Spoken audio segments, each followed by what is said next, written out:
Good morning, guys. We're going to Michigan to see what we could buy today. We're gonna buy a gift for my mom. So let's get in the car. Let's roll north. See if we can't do this deal. Check out this landscape. And so we made it up here to get my mom her retirement present, and we ended up buying this, a 2005 Cadillac DeVille Eagle Coach hearse. It's got the crematory coffin in the back, Scully inside. Can't say I've ever driven a hearse before, but I'm gonna be driving this one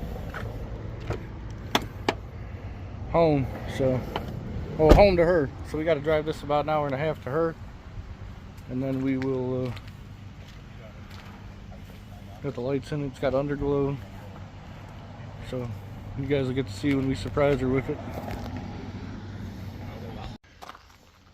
Well, we got the hearse all delivered. She lost her mind when I pulled in. I wish I would have got her reaction on the camera, but it is what it is. So we got it to its new home.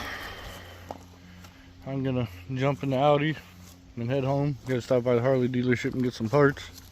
But I think average 23 miles to the gallon the whole way home, back to her. So she always wanted a hearse, now she's got one for her retirement present. Just a short video, guys. Thanks for watching.